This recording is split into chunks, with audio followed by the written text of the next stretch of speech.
In the final month of 2024, and just missing the deadline for most major Game of the Year nominations, Xbox and Bethesda released what most assumed would be a lazy, janky, pointless cash grab called Indiana Jones and the Great Circle. But as the reviews from critics began to trickle in and players gave their first impressions, it became clear that the latest title from Wolfenstein makers Machine Games was anything but. As a fan of the escapades of BJ Blazkowicz, this had always been my most anticipated title of 2024, though there wasn't much competition and Machine Games had made a fairly large misstep with the release of Wolfenstein Youngblood. However, there was clearly no reason to worry, as they absolutely knocked it out of the park with Indiana Jones and the Great Circle, doing justice to an iconic, if recently troubled franchise, and creating a tactile and immersive first-person action-adventure puzzle game. I really couldn't compare it to anything like Uncharted or Tomb Raider, and that's because the Great Circle structure is much closer to something like Dishonored with its miniature open worlds and variety of side objectives. Its combat, for example, does feature firearms, but you're usually much better off using melee weapons as to not alert absolutely everyone to your presence. Outside of upgrading certain aspects of combat by spending adventure points, the Great Circle's action is pretty straightforward. You can whip, push, and attack enemies with your fists or any object in your vicinity. But despite the simplicity, all of this is incredibly satisfying thanks to some iconic sound effects and hilarious animations.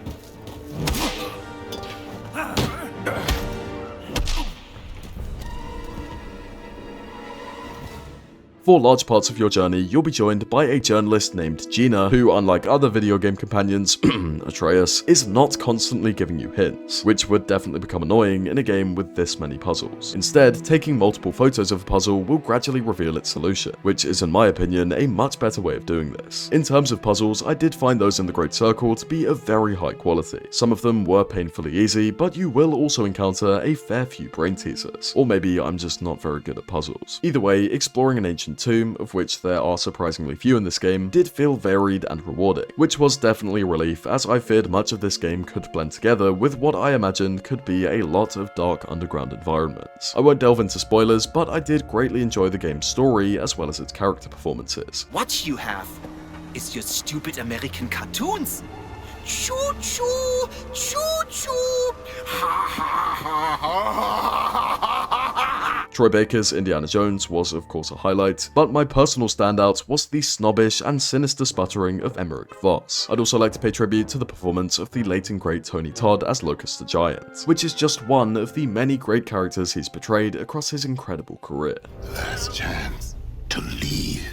Life is precious, even yours. The visuals in Indiana Jones and the Great Circle are also a major highlight, breathing life into a variety of dense and truly beautiful environments, and of course recreating the appearance of Harrison Ford with stunning accuracy. This contributes to just how faithful this game is as an entry to the franchise, so much so that Ford himself congratulated Troy Baker on his performance after previously asserting that no one could replace his own. If I'd known he was so good, I would have done it myself. So if the game does everything so well, why wasn't it nominated for anything at the Game Awards? Well, as I mentioned at the start of the video, it simply didn't meet the deadline to be entered. If it were included, I could think of so many categories that it would fit perfectly into. Personally, it is my game of the year by quite a large margin. I'm not even a big fan of Indiana Jones, but I can safely say that I am a huge fan of the franchise's latest video game entry, and I really hope that Machine Games gets another crack of the whip to produce a sequel, as long as Wolfenstein 3 comes first. In terms of the Game Awards itself, I won't get anywhere else to talk about it, so I thought I'd say that this year's event was a very good one. Astro Bot was a fair Game of the Year winner in the absence of the Great Circle, and there were also some very interesting game announcements. The Witcher 4 is an obvious standout, but I think my favourite reveal was that of Split Fiction, the latest co-op title from the developers of It Takes Two and A Way Out. I was happy to see some of my other favourites from this year receive nominations and awards, though I was a bit disappointed that Indica didn't take home the win for Impact, as it moved me so much personally that I gave it my only ever 10 out of 10 in a review earlier this year, which you can see on screen now. But moving on from 2024, next year looks to be an absolutely enormous one, and I'd love for you to experience it with me by subscribing. Anyway, thank you for watching, see you next year.